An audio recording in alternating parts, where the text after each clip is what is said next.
In Metropolis, a man is being buried. His name is Carlos Chuck Gutierrez. He was a laid-off web designer with emphysema and $97 in his bank account. But every weekend he dressed up as a superhero and visited the kids at Metropolis City Center Hospital, until a madman shot him with an untraceable, vanishing bullet, just for wearing an S. Superman should be there, but instead he is at his fortress of solitude. The hero is getting desperate, as both the world's greatest detective and the most powerful psychic on the planet can't find the killer. He has come to the crystal brain within his fortress, the greatest repository of Kryptonian knowledge and history, for answers. But the database has been damaged in a recent battle with Brainiac. As the crystal begins to crack, Supergirl flies in and stops her cousin. She is angry at Clark for risking the destruction of the database, as the city of Kandor is still missing, and they need the crystal mine to find her people. Superman agrees as he wants to save everyone, but soon they hear the killer laughing at them. Clark demands that the killer reveal himself, but the mysterious voice refuses. Soon Batman contacts Superman and says they have a protective spell on this communication channel. Batman explains the killer wants to break Superman's heart, and will next strike at the person who Superman confides in the most, understands the best, and will be the most missed when gone forever. Batman reveals that Lois Lane has told him everything about a secret romance between the two. Superman realizes what's going on and takes off in their direction, while Batman has set up a trap which will trace the source of the next attack. Superman notes that there is no protective spell, and Batman has set this whole conversation up to be monitored by the killer. He planned on baiting the killer into attacking Lois Lane, and forcing Superman into action regardless of whether he approved of this plan or not. Batman notes that they have incoming targets. 2 of the signals are from Superman and Supergirl heading from the north, while a third races to them from the east. They arrive, and Superman tries to catch the bullet. But the bullet is able to avoid Superman's hands and strike at its real target, the person that Superman will confide in, understand, and miss the most, Batman. Bruce is badly injured.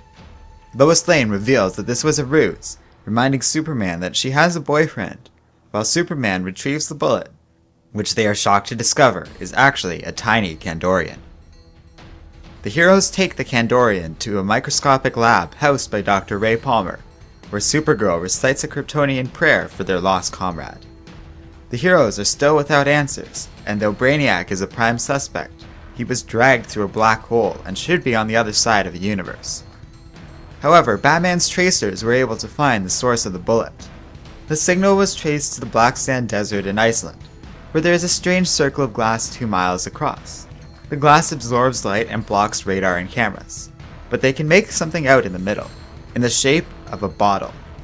They have no idea what's going on inside, but Dr. Palmer has a feeling it is pretty damn horrible.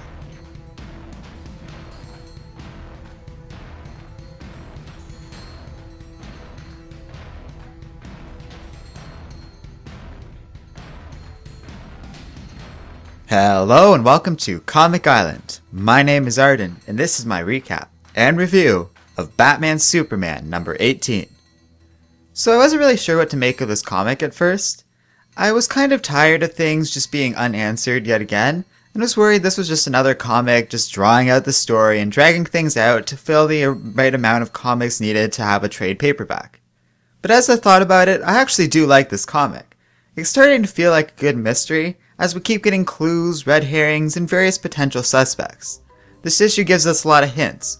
We know that there is some connection to Kandor now, and we know the killer does not have access to magic, and that the killer is specifically interested in terrorizing Superman.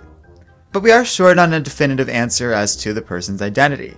That's actually really good for a mystery comic, and I'm actually intrigued to know who the killer is now.